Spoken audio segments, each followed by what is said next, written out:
चलो हम तो समाधि में हैं, लेकिन आप तो अपने सपेलों के साथ कोबरा बनकर जो है उन संस्थानों को भी डस गए जो संस्थान माननीय जयराम ठाकुर जी ने शिलाई विधानसभा क्षेत्र में दिए। आप एक कोबरा के रूप में आकर जो है आपने उन संस्थानों को भी हमारे क्षेत्र में बंद करने का काम किया। कोबरा दुनिया के सबसे खतरनाक सांपों में से एक है। इसके शरीर में इतना जहर होता है कि एक बार काट ले तो बचना मुश्किल होता है, फिर चाहे इंसान हो या फिर जानवर। 2024 के चुनाव नजदीक है। ऐसे में बीजेपी और कांग्रेस के बीच जमकर जुबानी जंग शुरू होना लाजमी है। आज शिलाई से पूर्व विधायक और भाजपा प्रदेश प्रवक्ता बलदेव तोमर ने जब पत्रकार वार्ता की तो उन्होंने शिलाई से मौजूदा विधायक और मंत्री हर्षवर्धन चौहान की तुलना कोबरा से कर दी। कहा कि आप कोबरा बनकर अपने सपेरों के साथ उन संस्थानों को भी बंद कर गए जो संस्थान माननीय जयराम ठाकुर ने शिलाई विधानसभा क्षेत्र को दिए। आपने कोबरा के रूप में आकर हमारे इन संस्थानों को बंद कर दिया। खैर, प्रेस कॉन्फ्रेंस में हाटी मुद्दे को लेकर बलदेव तोमर ने मंत्री हर्षवर्धन चौहान को आड़े हाथों लिया। कहा कि अगर ये परिवार चाहता तो हाटी के लोगों को उनका हक उत्तराखंड के जौनसार बाबर क्षेत्र के समय मिल जाता। आप सुनिए बलदेव तोमर की प्रेस कॉन्फ्रेंस की कुछ महत्वपूर्ण बातें। लगभग 2-3 दिन पहले हमारे प्रदेश के आदरणीय मंत्री जी शिलाई विधानसभा क्षेत्र के दौरे पे और एक सड़क के शिलान्यास पे, जो सड़क 2014-15 में जब मैं विधायक था उस वक्त विधायक प्राथमिकता में वो सड़क मैंने डाली थी और उसका उन्होंने उस दिन शिलान्यास किया। और उस शिलान्यास के बाद जिस प्रकार से उन्होंने वहाँ जो जनता को संबोधित कर रहे थे और जिस प्रकार की भाषा का प्रयोग माननीय मंत्री जी ने किया, हमें लगता था कि माननीय मंत्री जी अब प्रदेश के अंदर बहुत ही वरिष्ठ मंत्री हैं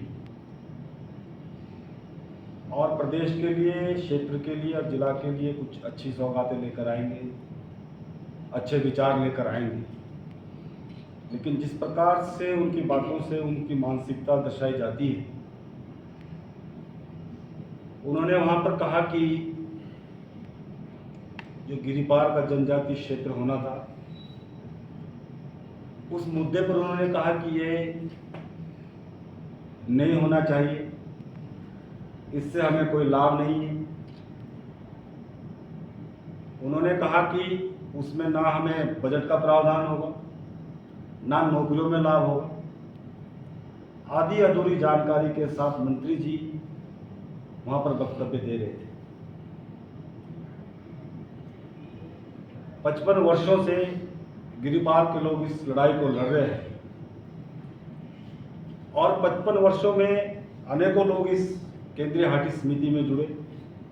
जो लोग आज कोई प्रिंसिपल के पद से रिटायर हुआ है, कोई उससे भी बड़े पद से रिटायर हुआ है, वो सब लोग इस केंद्रीय हाटी समिति में सदस्य रहे, उन्होंने काम किया है।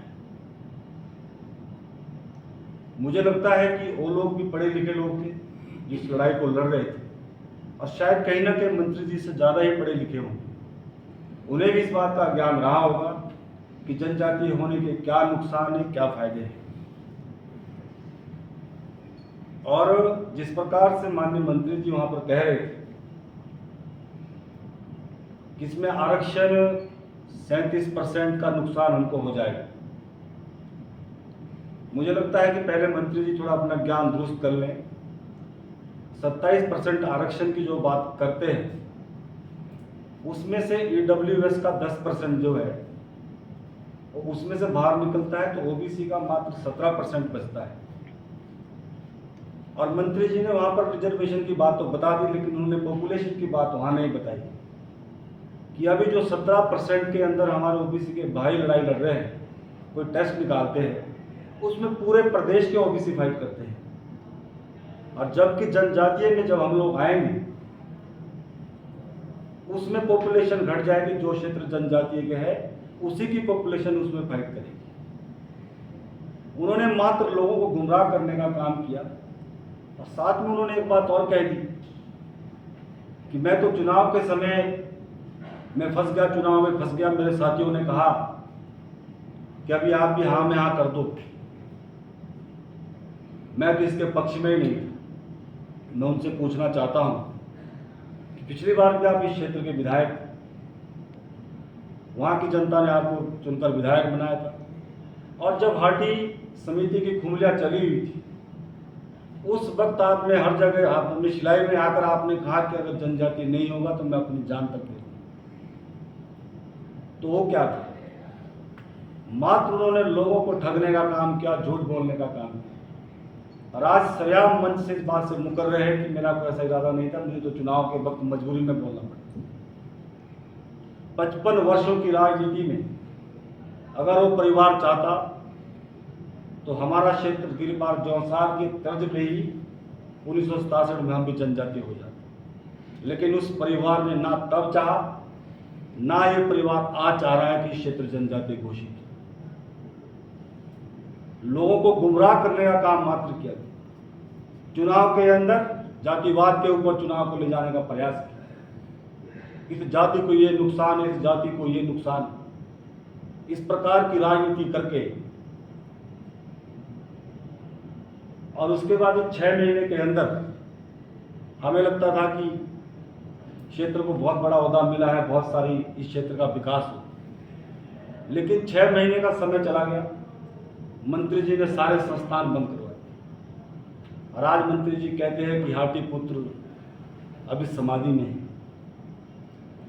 चलो हम तो समाधि में हैं, लेकिन आप तो अपने सपेलों के साथ कोबरा बनकर जो है उन संस्थानों को भी डस गए जो संस्थान माननीय जयराम ठाकुर जी ने शिलाई विधानसभा क्षेत्र में दिए। आप एक कोबरा के रूप में आकर जो है आपने उन संस्थानों को भी हमारे क्षेत्र में बंद करने का काम